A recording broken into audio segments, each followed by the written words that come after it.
ദക്ഷിണാഫ്രിക്കക്കെതിരെ ആദ്യ ഏകദിന മത്സരത്തിൽ നമുക്കറിയാം ടെസ്റ്റ് പരമ്പര പരാജയപ്പെട്ട ഒരു ഇന്ത്യൻ ടീമിനെ അല്ല ഏകദിന പരമ്പരയിൽ നമ്മൾ കണ്ടത്. ഒരു കിടിലൻ വിജയം തന്നെയാണ് ഇന്ത്യ സ്വന്തമാക്കിയിരിക്കുന്നത്.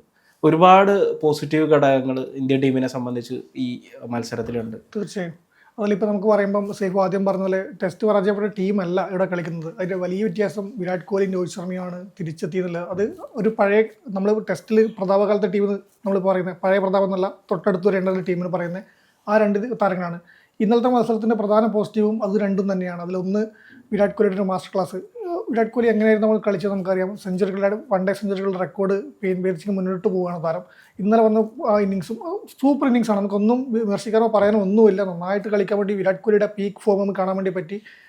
എനിക്ക് സംശയം തോന്നുന്നു വിരാട് കോഹ്ലിയുടെ ഏറ്റവും മികച്ച കാലഘട്ടത്തിലൂടെയാണ് ഇപ്പോൾ കടന്നു പോകുന്നത്. ആ രീതിയിലാണ് അവർ കളിക്കുന്നത്. രണ്ടുപേരും രോഹിത് ശർമ്മയുടെ 50യും രണ്ടുപേരും നൽകിയ തുടക്കമുണ്ടല്ലോ, അത് തന്നെയാണ് ഇന്ത്യക്ക് അടിത്തറവാക്കിയത്. 136 റണ്ണ് പാർട്ട്ണർഷിപ്പ് കൃത്യമായിട്ട് ആ ഇന്നിങ്സിൽ അവരുടെ വിരാടും അതുപോലെ തന്നെ രോഹിത്തും എന്താണോ ടീം അവരിൽ നിന്ന് പ്രതീക്ഷിച്ചത് അത് അങ്ങനെ തന്നെ നല്ല രീതിയിൽ ഇന്ത്യൻ ടീമിന് കിട്ടി എന്നുള്ളത് തന്നെയാണ് വളരെ പോസിറ്റീവായിട്ട്. തീർച്ചയായും നമുക്ക് വേണ്ടത് ഇപ്പോൾ ലോകകപ്പിലേക്ക് പോകുമ്പോൾ ലോകകപ്പിൽ എത്തിക്കഴിഞ്ഞാൽ വേണ്ടത് വിരാട് രോഹിത് പാർട്ണർഷിപ്പ് 100 റൺസിന്റെ പാർട്ണർഷിപ്പ് വരിക, പിന്നീട് ഒരു താരം നിന്ന് കളിക്കുക, ഒരു വിക്കറ്റ് പോയാൽ തന്നെ അതാണ് നമുക്ക് ആഗ്രഹിക്കുന്നത്. അത് കഴിഞ്ഞ ഓസ്ട്രേലിയക്കെതിരെ അവസാന മത്സരത്തിൽ നമ്മൾ കണ്ടു, ഇന്നലെ അത് കണ്ടു.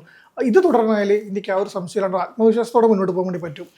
തീർച്ചയായിട്ടും. ഇത് പറയുമ്പോഴേ ഇന്ത്യയുടെ ഈ മത്സരത്തിലെ പോസിറ്റീവായിട്ടുള്ള ഘടകം എന്താണെന്ന് ചോദിച്ചു കഴിഞ്ഞാൽ അത് രോഹിത്തിന്റെയും കോഹ്ലിയുടെ ഇന്നിങ്സ് തന്നെയാണ്. ഇത് പറയുമ്പോൾ ഏറ്റവും നെഗറ്റീവായിട്ടുള്ള ഘടകം എന്താണെന്നുള്ളതും കൂടി പറയേണ്ടി വരും. പ്രത്യേകിച്ച് ജയ്സ്വാളിന്റെയും ഋതുരാജ് ഗൈക്വാദിന്റെയും ഒരു ഫ്ലോപ്പ് എന്ന് പറയാൻ വേണമെങ്കിൽ ഒരു പ്രതീക്ഷിച്ച ഒരു ജയ്സ്വാളിന് നല്ലൊരു തുടക്കം കിട്ടിയിട്ട് അത് മുതലെടുക്കാൻ പറ്റിയില്ല എന്നുള്ളത് തന്നെയാണ് എടുത്തു പറയേണ്ടത്. രണ്ടുപേരും ഒരു വലിയ ഇന്നിങ്സുകൾ പ്രതീക്ഷിക്കുന്ന തരത്തിലുള്ള ഒരു ഇന്നിങ്സുകൾ ഗൈക്വാദിനും പിന്നെ ജയ്സ്വാളിനും ഒരു അവസരം കിട്ടിയതാണ്. കാരണം രണ്ട് പരിക്ക്, ക്യാപ്റ്റനെയും പിന്നെ വൈസ് ക്യാപ്റ്റനെയും പരിക്ക് വെച്ചിട്ടാണ്. ഗില്ലും ശ്രേയസും പുറത്തിരുന്നുകൊണ്ട് കിട്ടിയ അവസരമാണ്. അവർ മുതലാക്കേണ്ടിയിരുന്നു. കാരണം ഈ പറഞ്ഞത് നമ്മൾ ഈ ലോകകപ്പ് വരെ നമ്മൾ മാക്സിമം വിരാടിനെയും രോഹിത്തിനെയും കാണുന്നുള്ളൂ, അതിനപ്പുറത്തേക്ക് നമ്മൾ പ്രതീക്ഷിക്കുന്നില്ലല്ലോ. അപ്പം വരുമ്പോൾ രണ്ട് പൊസിഷനിലേക്ക് അല്ലെങ്കിൽ ഓപ്പണിങ്ങിലേക്ക് ജയ്സ്വാളിന് ഉറപ്പിക്കാനുള്ള അവസരമാണ് ഈ വരുന്നത്. ഈ വീണ്ടും കിട്ടുന്ന അവസരങ്ങൾ. ഗില്ല് തിരിച്ചെത്തിയാൽ എന്തായാലും ജയ്സ്വാളിന്റെ ഓപ്പണിംഗ് ഇറങ്ങാൻ വേണ്ടി പറ്റില്ല, രോഹിത്തും ഗില്ലും വരുന്ന ഒരു പിന്നെ ഇന്ത്യൻ ടീമിൽ. അപ്പോൾ അത് അവർ മുതലാക്കണമെന്ന്, പക്ഷേ അതിനവർക്ക് പറ്റുന്നില്ല. അത് ചെറിയൊരു ആശങ്ക ഉണ്ടാക്കുന്നുണ്ട്. ഇപ്പോൾ ഈ പറയുമ്പോൾ സീനിയർ താരങ്ങൾ ഇന്നലെ കളിച്ചു പറഞ്ഞ് നോക്കിയാൽ വിരാട്, രോഹിത്, രാഹുൽ, ജഡേജ ഇവരാണ് ബാറ്റിങ്ങിലേക്ക് വരുമ്പോൾ നമുക്ക് സീനിയർ താരങ്ങൾ കളിച്ചതെന്ന് പറയാൻ വേണ്ടി പറ്റും. ഈ സീനിയർ താരങ്ങളുടെ ഒരു ഘട്ടം കഴിഞ്ഞാൽ രാഹുൽ കുറച്ചുകൂടെ കളിക്കുമായിരിക്കും, പക്ഷേ ജഡേജ ഇപ്പോൾ ഈ 3 താരങ്ങൾ ലോകകപ്പോടെ ഒരുമിക്കുന്നു പ്രതീക്ഷിക്കാം. അത് കഴിഞ്ഞാൽ നമ്മൾ ഇപ്പോഴത്തെ ടെസ്റ്റ് ടീമിൻ്റെ അവസ്ഥയില്ലേ ആ അവസ്ഥയിലേക്ക് വീണു പോകും. കാരണം ആ ഒരു ഘട്ടത്തിലേക്കാണ് പോകുന്നത്. ബൗളിങ്ങിലേക്ക് വരുമ്പോൾ കുൽദീപിൻ്റെ ഒരു പിന്നെ ഇതുണ്ട്, ഹർഷറാണ് വരുന്നത്, നമുക്ക് സപ്പോർട്ട് ലഭിക്കുന്നുണ്ട്. അവിടെ വരുമ്പോൾ ചേഞ്ചിലും ഒരു ബൗളിങ്ങിലേക്ക് ഫുൾ പിന്നെ ഓക്കെയാണെന്ന് ഞാൻ പറയുന്നില്ല. കാരണം 300-ലധികം റൺസ് കൺസിഡർ ചെയ്യുന്ന ഒരു ടീമായിട്ട് മാറിയിട്ടുണ്ട്. എങ്കിൽ കൂടി ബാറ്റിങ്ങിൽ നമ്മൾ കുറച്ചും കൂടി പറയുമ്പം ഈ ജയ്സ്വാളിനും ഇതും ഗില്ലും നമ്മുടെ ഗൈക്വാദൊന്നും പ്രതീക്ഷിക്കുന്നുണ്ട്.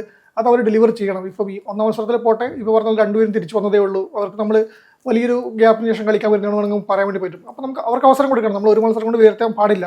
നമ്മൾ സഞ്ജു സാംസന്റെ കാര്യത്തിൽ എപ്പം പറയുന്നതാണ് ഒരു മത്സരം കൊണ്ട് വിലയിരുത്തുന്നത്. അധികം ജയ്സ്വാളിനും ഗൈക്വാദിനെല്ലാം നമ്മൾ പിന്നെ ബാധകമാണ്, ഒരു മത്സരം കൊണ്ട് വിലയിരുത്താൻ പാടില്ല. പക്ഷേ നമ്മൾ പ്രതീക്ഷിച്ചിരുന്നു ആ അടുത്ത 2 മത്സരത്തിൽ അവർക്ക് ഡെലിവറി ചെയ്യാൻ പറ്റുമെങ്കിൽ ഓക്കെയാണ്, അത് മതി, അവർക്ക് അവസരമുണ്ട്. തീർച്ചയായിട്ടും. അതാണ് പറഞ്ഞു വന്നത്. അതായത് ഇന്ത്യയുടെ ഏറ്റവും വലിയ 2 നെഗറ്റീവായിട്ടുള്ള ടോപ്പ് ഓർഡറിലെ 4 ബാറ്റർമാരിൽ ഗൈക്വാദും ജയ്സ്വാളും മോശം ഫോമിലേക്ക് പോയത്, അല്ലെങ്കിൽ ഇന്നലെ പ്രതീക്ഷിച്ചൊരു പ്രകടനം കാഴ്ചവെക്കാത്തതിനെ മറികടന്നത് ഇന്ത്യയുടെ ഏറ്റവും വലിയ പോസിറ്റീവായിട്ടുള്ള ഈ രോഹിത്തും അതുപോലെ തന്നെ കോഹ്ലിയുടെ ഒരു കൂട്ടുകെട്ടും അതുപോലെ തന്നെ കോഹ്ലിയുടെ ഒരു സെഞ്ചുറിയും 136 റണ്ണ് കൂട്ടുകെട്ടാണ് അവർ പടുത്തുയർത്തിയിട്ടുള്ളത്. പിന്നെ ഇന്ത്യൻ ടീമിനെ സംബന്ധിച്ച് വളരെ പോസിറ്റീവായിട്ടുള്ള ഒരു ഘടകം എന്ന് പറയുന്നത് ഫിനിഷിങ്ങിലെ ജഡേജയുടെയും രാഹുലിന്റെയും ഒരു ബാറ്റിംഗ് ആണ്. രാഹുലായിരുന്നു കുറച്ചുകൂടി മികച്ചു നിന്നത്. രാഹുൽ വളരെ വ്യക്തമായിട്ട് നമുക്കറിയാം, കോഹ്ലി ബാറ്റ് ചെയ്തുകൊണ്ടിരിക്കുന്ന സമയത്ത് തന്നെ ക്രീസിലേക്ക് രാഹുൽ വരുന്നുണ്ട്. രാഹുൽ കോഹ്ലി നമുക്ക് ആ ഒരു സാഹചര്യം മനസ്സിലാക്കാം. സ്വാഭാവികമായിട്ടും വിക്കറ്റുകൾ ഒരു ജയ്സ്വാളിന്റെ വിക്കറ്റും കൂടി നഷ്ടമാകുന്ന ഋതുരാജ് ഗൈക്വാദിന്റെ വിക്കറ്റ് കൂടി നഷ്ടമായ ഒരു സാഹചര്യത്തിൽ രാഹുൽ വരികയും കോഹ്ലിക്കൊപ്പം വലിയ രീതിയിൽ വലിയ പരിക്കുകളില്ലാതെ ടീമിനെ മുന്നോട്ട് കൊണ്ടുപോവുകയും ചെയ്യുന്നുണ്ട്. അതിന്റെ ഇടയിൽ കോഹ്ലി സെഞ്ചുറി അടിച്ചിട്ട് അഗ്രസീവായിട്ട് മാറുന്നുണ്ട്. അത് കോഹ്ലിയുടെ വിക്കറ്റ് നഷ്ടപ്പെടുന്നുണ്ട്. പിന്നെ സ്വാഭാവികമായിട്ടും വാലറ്റത്തിലേക്ക് വരുന്ന സമയത്ത് നമുക്കറിയാം ജഡേജയുടെ ഒരു ബാറ്റിംഗ് മികവ് തന്നെയായിരുന്നു നമ്മൾ എടുത്ത് പറയേണ്ടത്. ജഡേജ നല്ല രീതിയിലാണ് ബാറ്റ് ചെയ്തത്. അപ്പം അങ്ങനെ ഒരു ബാറ്റിംഗ് എന്ന് ഇന്ത്യനെ സംബന്ധിച്ച് ഒരു 349 റണ്ണ്. ഞാൻ ഈ മത്സരത്തെക്കുറിച്ച് നമുക്ക് പറയുകയാണെങ്കിൽ നമുക്ക് ടോസ് ലഭിച്ചിരുന്നില്ല. സ്വാഭാവികമായിട്ടും കെ എൽ രാഹുൽ വളരെ വ്യക്തമായിട്ട് പറഞ്ഞിരുന്നു, ആ ടോസ് കിട്ടുകയാണെങ്കിൽ നമ്മളും ബോളിംഗ് എടുക്കുമായിരുന്നത്. അതിന് പ്രത്യേകിച്ചുള്ള കാരണം എന്ന് പറയുന്നത് ഡ്യൂ തന്നെയാണ്. ഇപ്പൊ നിങ്ങൾ ബോളിങ്ങിനെ കുറിച്ചിട്ടൊരു പരാമർശം നടത്തിയതിൽ ഇപ്പൊ എനിക്കുള്ളൊരു വിയോജിപ്പ് അതാണ്. അതായത് ഈ വളരെ ദുഷ്കരമായിരുന്നു ബോളിംഗ്, പ്രത്യേകിച്ച് ഡ്യൂ നല്ല രീതിയിൽ ഇത് ചെയ്യുന്നുണ്ടായിരുന്നു. അത് നല്ല രീതിയിൽ മുതലെടുത്തത് കോർബിൻ ബോഷും അതുപോലെ തന്നെ ഈ യാൻസനോ. അതെ, അവർ ആ ഒരു അഗ്രസീവായിട്ടുള്ള ഒരു കളി കളിച്ചുകൊണ്ടിരിക്കുന്ന സമയത്ത് നമുക്കറിയാം ഒരു അതായത് ഒരു മോശം തുടക്കത്തിൽ നിന്നാണ് ഈ രീതിയിലേക്ക്. അതെ അതെ അതെ തീർച്ചയായും. എന്റെ ഇതാണ് ഡ്യൂ ഫാക്ടർ എന്തായാലും ഉണ്ടാവും, നമുക്കറിയാം. ടോസ് നഷ്ടപ്പെട്ടാൽ വരുന്ന അറിയാം. അപ്പം മുന്നേ നമുക്ക് ഇറങ്ങാൻ വേണ്ടി പറ്റി. അവിടെ നിന്ന് മധ്യത്തിലേക്ക് പോകുമ്പോഴേക്ക് റൺസ് വഴങ്ങുന്നു, പിന്നെ ഒരു ദക്ഷിണാഫ്രിക്ക തിരിച്ചുവരവിന് അവസരം ലഭിക്കുന്നു. ആ ഈ പറഞ്ഞ പോലെ 2 അർദ്ധ സെഞ്ചുറികൾ വരുന്നു, 3 അർദ്ധ സെഞ്ചുറികൾ വരുന്നു ദക്ഷിണാഫ്രിക്കൻ ഇന്നിംഗ്സിൽ. അവർ അവസരം ഒരു മത്സരത്തിലേക്ക് തിരിച്ചുവരവ് അല്ലെങ്കിൽ ഒന്ന് പൊരുതാമെന്ന അവസ്ഥയിൽ അവസാനം രീതിയിൽ നമ്മള് ബുദ്ധ ചെയ്യുന്നുണ്ട്. ഒരു 2 വിക്കറ്റുകൾ കൂടി ഉണ്ടെങ്കിൽ ചിലപ്പോൾ 8ാം വിക്കറ്റിൽ തന്നെ നിൽക്കുമ്പോൾ തന്നെ അവർക്ക് ജയിക്കാവുന്ന അവസരമുണ്ട്. 31-36 റൺസ് ലെവലിൽ വരുന്നു, അവസാന ഓവറിലേക്ക് 18 എത്തുന്നു എങ്കിൽ കൂടി അങ്ങനെ വരുന്നുണ്ട്. അപ്പം അത് ഡ്യൂ ഫാക്ടർ ഉണ്ട്, ശരിയാണ്, അതെല്ലാം ഒരു സംശയമില്ല. പക്ഷെ നമ്മുടെ ഇതിലേക്ക് വരുമ്പോൾ നമുക്ക് എക്സ്പീരിയൻസ് ആയ ബോളേഴ്സിന്റെ ഒരു ഫാസ്റ്റ് ബോളേഴ്സിന്റെ ഒരു അഭാവം തീർച്ചയായും തോന്നുന്നുണ്ട്. അത് തന്നെയാണ് എനിക്ക് തോന്നിയത്. അത് തന്നെയാണ്. നമുക്ക് ബോളിംഗിലേക്ക് വരുന്ന സമയത്ത് ഹർഷിത് റാണയുടെ ന്യൂ ബോള് കിടിലനായിരുന്നു. അത് നമ്മൾ എടുത്തു പറയേണ്ടതാണ്. സ്വാഭാവിക ഹർഷിത്തിനെ നമുക്കറിയാം ഒരുപാട് വിമർശനങ്ങൾ, പ്രത്യേകിച്ച് ഗൗതം ഗംഭീറുമായിട്ട് ബന്ധപ്പെടുത്തിയിട്ട് പലതരത്തിലുള്ള വിമർശനങ്ങൾ വരുന്നുണ്ട്. ഗൗതം ഗംഭീർ എന്തിനാണ് ഹർഷിത് റാണനെ എപ്പോഴും ടീമിൽ എടുത്തുകൊണ്ടിരിക്കുന്നതെന്ന് പലരും ചോദിക്കുന്നുണ്ട്. നമുക്കറിയാം, നമ്മളിപ്പോൾ പറയുമ്പോൾ ഈ പരമ്പരയിൽ ആദ്യ മത്സരത്തിൽ ഇന്ത്യ ടീമിൽ ഉണ്ടായിരുന്ന 3 പേസർമാരെ ഇന്ത്യ ഉപയോഗിച്ചു. നിതീഷ് റെഡ്ഡിനെ കളിപ്പിക്കാതെ 3 പേസ് ബോളർമാരെ ഇന്ത്യ കളിപ്പിക്കുന്ന ഒരു സാഹചര്യം ഉണ്ടായത്. പ്രസീദ് ആണെങ്കിലും ഹർഷ്ദീപ് ആണെങ്കിലും അതുപോലെ തന്നെ ഹർഷിത് ആണെങ്കിലും 3 പേരെയും കളിച്ചു. അതിൽ ഹർഷിത് റാണ ന്യൂ ബോളിൽ ഹർഷിത് റാണ കാഴ്ചവെച്ച ആ ഒരു പ്രകടനം എടുത്തു പറയേണ്ടത് തന്നെയാണ്. പിന്നെ കുൽദീപ് യാദവിന്റെ വിക്കറ്റ് ദക്ഷിണാഫ്രിക്ക കയറി നല്ല രീതിയിൽ പോകുന്നു എന്നൊരു സാഹചര്യത്തിലാണ് 2 വിക്കറ്റുകൾ എടുത്തിട്ട് കുൽദീപ് അതെ ഇന്ത്യനെ തിരിച്ചു കൊണ്ടുവരുന്നതും 4 വിക്കറ്റ് നേട്ടം ഒക്കെ വരുന്നതൊക്കെ. പിന്നെ സ്വാഭാവികമായിട്ടും പ്രസിദ്ധ് കൃഷ്ണയും തിരക്കടില്ലാത്ത രീതിയിൽ പന്ത് എറിയുന്നുണ്ട്. അപ്പോൾ ഇനിയിപ്പോ നമ്മള് നെഗറ്റീവ്, ഇന്ത്യ ടീമിന്റെ നെഗറ്റീവ് ചോദിച്ചു കഴിഞ്ഞാൽ ഇപ്പൊ നേരത്തെ നിങ്ങൾ പറഞ്ഞ ഒരു പോയിന്റ് തന്നെയാണ്. അതായത് മുൻനിരയെ ഈ രീതിയിൽ എറിഞ്ഞു വീഴ്ത്തിയിട്ടും മധ്യനിരയെ അല്ലെങ്കിൽ ലോവർ മിഡിൽ ഓർഡറിനെ ഒക്കെ പിടിച്ചു നിർത്താൻ ഒരു പരിധി വരെ എനിക്ക് സാധിക്കാതെ മാർക്കെല്ലാം വീണ് കഴിഞ്ഞു. അവിടെ നിന്ന് അവർ തിരിച്ചു വരുന്ന ഒരു ജാൻസന്റെ ഒക്കെ ഒരു ഇന്നിങ്സ്, ഈ ലാസ്റ്റ് ബോർഷയുടെ ഒരു ഇന്നിങ്സ് വരുന്ന സമയത്ത് അവസാനം അവർക്കൊരു വാൽറ്റെത്തുന്ന ഒരു വലിയൊരു പോരാട്ടം നടത്താൻ വേണ്ടി അവർക്ക് പറ്റുന്നുണ്ട്. ഈ പറഞ്ഞ പോലെ ഡ്യൂ ഫാക്ടർ എല്ലാം ഉണ്ട് എങ്കിൽ കൂടി മധ്യന്തര ഓവറിൽ ആദ്യത്തെ ഒരു ആദ്യ ഓവറുകളിൽ ലഭിച്ചൊരു ആധിപത്യം, ഇന്ത്യ മധ്യ ഓവറുകളിൽ നമുക്ക് റൺസ് വഴങ്ങുന്നു, ഇന്നിങ്സ് പാർട്ണർഷിപ്പ് ബ്രേക്ക് ചെയ്യാൻ പറ്റാണ്ട് ബുദ്ധിമുട്ടുന്നു. അവസാനമ്പോഴേക്ക് ഒരു ആക്രമണ രീതിയിലേക്ക്, ഒരു അപകടമായ രീതിയിലേക്ക് ഒരു മാറ്റം വിഷുവാണ്. അപ്പം അവർ മുതലാക്കാൻ വേണ്ടി പറ്റില്ല. അതിൽ എനിക്ക് തോന്നുന്നത് ഒരു എക്സ്പീരിയൻസ്ഡ് ആയ ബോളേഴ്സിന്റെ ഒരു അഭാവം അവിടെ പ്രശ്നമായിട്ടുണ്ട് തന്നെ തോന്നുന്നത്. പക്ഷേ ഹർഷിത് റാണ ഈ പറഞ്ഞ പോലെ ന്യൂ ബോൾ നന്നായിട്ട് പന്തെറിഞ്ഞിട്ടുണ്ട്.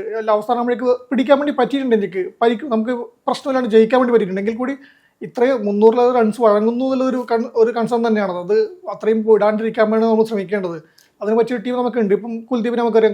ജഡേജയുടെ ഇത് എടുത്തു പറയേണ്ടതാണ്. വിക്കറ്റ് ലഭിച്ചില്ല, ബാറ്റിംഗിൽ സംഭാവന ചെയ്തിട്ടുണ്ടെങ്കിലും 2 സ്പിന്നേഴ്സിനാണ് നമുക്ക് ഇന്ത്യൻ സാഹചര്യങ്ങളിൽ ഏറ്റവും അപകടകാരികളായ 2 സ്പിന്നേഴ്സാണ് കുൽദീപും ജഡേജയും. ജഡേജയിൽ നിന്ന് വിക്കറ്റ് എടുക്കാൻ വേണ്ടി പറ്റിയില്ലെങ്കിൽ കൂടി ഈ അതിലൊരു മാറ്റം, ഒരു വിക്കറ്റ് ടേക്കിംഗ് രീതിയിലേക്ക് വന്നാൽ മാത്രം നമുക്കൊരു ഇതുണ്ടാവും. നെഗറ്റീവായിട്ട് പറയാൻ പറ്റില്ലെങ്കിൽ കൂടി ഒന്നുകൂടി ഒന്ന് മൂർച്ച വേണം എന്നെനിക്ക് തോന്നുന്നു മധ്യ ഓവറുകൾക്ക് പോകുമ്പോൾ. തീർച്ചയായിട്ടും ഈ പറയുന്ന ബുംറ അല്ലെങ്കിൽ സിറാജ് അല്ലെങ്കിൽ അങ്ങനെയുള്ള താരങ്ങളില്ലാത്ത ഒരു സ്വാഭാവികമായിട്ടും പേസ് ഇന്ത്യയുടെ ഒരു സ്ട്രാറ്റജി അതായിരുന്നു, പേസ് ബോളിംഗിലേക്ക്. അതെ, ആ രീതിയിൽ നമുക്ക് ഫീൽഡിങ്ങിലും ചില പാകപ്പിഴകളൊക്കെ സംഭവിച്ചിട്ടുണ്ട്. ഇപ്പോൾ ദക്ഷിണാഫ്രിക്കയുടെ ഒരു ഇതെന്ന് പറയുമ്പോൾ ദക്ഷിണാഫ്രിക്ക ചില ക്യാച്ചുകൾ, നിർണായകമായിട്ടുള്ള ചില ക്യാച്ചുകൾ വിട്ടിട്ടുണ്ടെങ്കിൽ പറയുമ്പോൾ ഇന്നിങ്സ് നമ്മൾ പറഞ്ഞു ആദ്യം, പിന്നെ ഫോം നിർത്താൻ പറ്റിയില്ല അല്ലെങ്കിൽ തിളങ്ങാൻ പറ്റില്ല.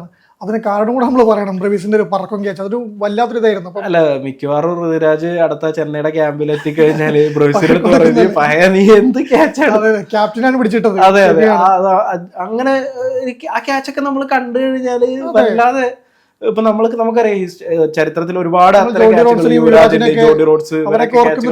മാറിയിട്ടുണ്ട്. അത് ഗെയ്ക്വാദിന് അത് തന്നെയാണ് പറ്റിയതും. അതാണ് ഒരു നമുക്ക് 2 ടീമിന് ഒരു വ്യത്യാസം അത് തന്നെയാണ് വന്നത്. അത്രത്തോളം എക്സ്ട്രാസും റൺസും പഴകുന്നതിലോ അല്ലെങ്കിൽ ഫീൽഡിലെ മിസ്റ്റേക്കുകൾ അത് ഒരു ഘടകം തന്നെയാണ് ഇന്ത്യ മറികടക്കേണ്ടതുണ്ട്. തീർച്ചയായിട്ടും. പിന്നെ വേറൊരു കാര്യം നമ്മൾ എടുത്ത് പറയുകയാണെങ്കിൽ സ്വാഭാവികമായിട്ടും KL രാഹുൽ ടോപ്പ് ഓർഡറിൽ കളിച്ചുകൊണ്ടിരിക്കുന്ന ഒരു താരമായിരുന്നു. പക്ഷെ മധ്യനിരയിൽ KL രാഹുൽ നല്ല രീതിയിൽ കോൺട്രിബ്യൂട്ട് ചെയ്യുന്നു എന്നുള്ളത് ഒരു വളരെ പോസിറ്റീവായിട്ട് മാറാൻ വേണ്ടി അദ്ദേഹത്തിന് പറ്റുന്നുണ്ട്. ഒരു ക്യാപ്റ്റന്റെ ഇന്നിങ്സ് വളരെ വ്യക്തമായിട്ട് നമ്മൾ കണ്ടിട്ടുണ്ട്. അപ്പോൾ ദക്ഷിണാഫ്രിക്കയുടെ ഒരു ടീമിനെ വെച്ച് നോക്കുകയാണെങ്കിൽ ദക്ഷിണാഫ്രിക്കക്ക് എനിക്ക് തോന്നുന്നു അവരുടെ ബൗളേഴ്സിൽ ഇപ്പൊ കേശവ് മഹാരാജ് കളിച്ചിരുന്നില്ല. പിന്നെ അവരുടെ ഏക സ്പിന്നർ പ്രണയൻ, അദ്ദേഹത്തെ ആ തുടക്കത്തിൽ തന്നെ അറ്റാക്ക് ചെയ്ത് കളിച്ചു എന്നുള്ളതാണ്.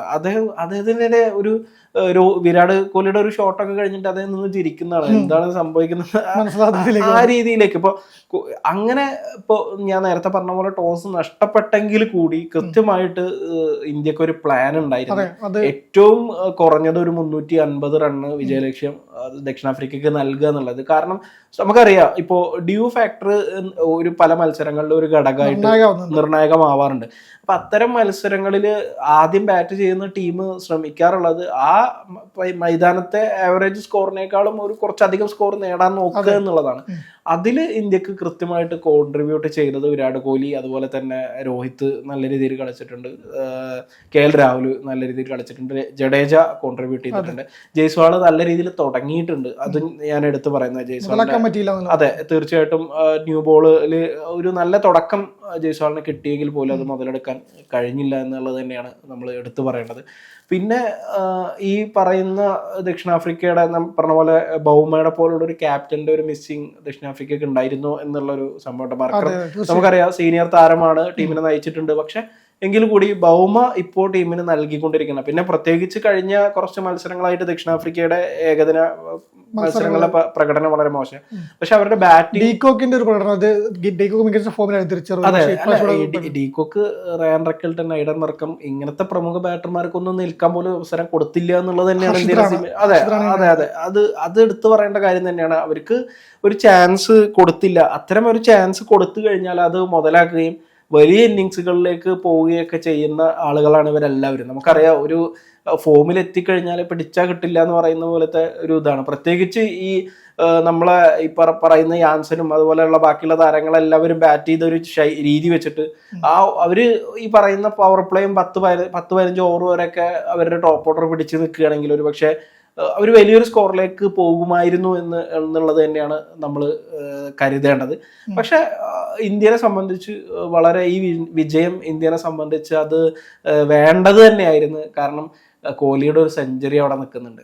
കോഹ്ലി ഇത്രയും കിടിലനായിട്ടുള്ള ഒരു ഇന്നിങ്സ് കളിച്ചിട്ട് ആ മത്സരം ഇന്ത്യ പരാജയപ്പെടുക എന്ന് പറയുന്നത് ഞാൻ ആ ഒരു ടെൻഷനിലായിരുന്നു. ഞാൻ ഈ മത്സരം കാണുന്ന സമയത്ത് അവസാനം ഇന്ന് കാണുന്ന സമയത്ത് വിഷമം ആ ഒരു രീതിയിലാണ്. ഇത് ഇവന്മാരെ ഇങ്ങനെ കൊണ്ടുപോയിട്ട് നമുക്ക് പറയാൻ പറ്റില്ല. കാരണം അങ്ങനത്തെ താരങ്ങളാണ് ഇപ്പൊ പറയുന്ന ആധുനിക ക്രിക്കറ്റിന്റെ ഒരു പുതിയ രീതിയാണത്. ഇപ്പൊ ഏത് തകർച്ചയിൽ നിന്നും അടിച്ചു കളിക്കുക, വിജയം തന്നെ ലക്ഷ്യമിടുക എന്നുള്ളത്. ഇപ്പൊ നമുക്കറിയാം കുറച്ച് മുന്നൊക്കെ നമ്മളൊരു ഏകദിന മത്സരം കാണുന്ന സമയത്ത് ഒരു കുറച്ചധികം വിക്കറ്റുകൾ നഷ്ടമാവുന്ന ഒരു സാഹചര്യത്തിൽ നിന്ന് പിന്നെ ഈ കളി ഒരു അത്ര ത്രില്ലിംഗ് അല്ലാതായി മാറുന്ന ഒരുപാട് സാധാരണ അങ്ങനെ സംഭവിക്കുന്നു. പക്ഷെ നമുക്കിപ്പോ ഒരുപാട് അങ്ങനത്തെ മത്സരങ്ങൾ നമ്മൾ കാണുന്നുണ്ട്. ഒറ്റയ്ക്ക് ഒരു സൈഡിൽ കാല് പോലും വയ്യാതെ അടിച്ച് കളി ജയിപ്പിക്കുന്ന മാക്സ്വെല്ലിനെ പോലുള്ള താരങ്ങള്. അപ്പൊ അത് കാണുന്ന ആ ഒരു ആവേശം നമുക്ക് ത്രില്ലിൽ ആക്കുന്നുണ്ടെങ്കിൽ പോലും സ്വാഭാവികമായിട്ടും കോഹ്ലിയൊക്കെ സെഞ്ചുറി അടിച്ചൊരു മത്സരം ഇന്ത്യ ഇനി അവസാന സമയത്തെങ്ങാനും കലമുടക്കുമോ എന്നുള്ളൊരു വലിയ പേടിയും ആശങ്കയൊക്കെ ഉണ്ടായിരുന്നു. പക്ഷെ അത് ഉണ്ടായില്ല. നല്ല വിജയം തന്നെ ഇന്ത്യ സ്വന്തമാക്കി. അതെ, തീർച്ചയായിട്ടും ഈ വിജയം അറിയിക്കുന്നതായിരുന്നു. അടുത്ത മത്സരത്തിലും നമുക്കൊരു വമ്പൻ വിജയം തന്നെ നേടാൻ കഴിയട്ടെ എന്ന് ആശംസിക്കും. സമയം മലയാളം വാർത്തകൾ ഇനി ടൈംസ് ഓഫ് ഇന്ത്യ സൂപ്പർ ആപ്പിലും. ഇതിനായി പ്ലേ സ്റ്റോറിൽ നിന്നോ ആപ്പ് സ്റ്റോറിൽ നിന്നോ times of India app install ചെയ്യൂ. മലയാളം ഭാഷ തിരഞ്ഞെടുക്കൂ. വാർത്തകൾ ആസ്വദിക്കാം. എല്ലാം ഇനി സമയത്തിൽ.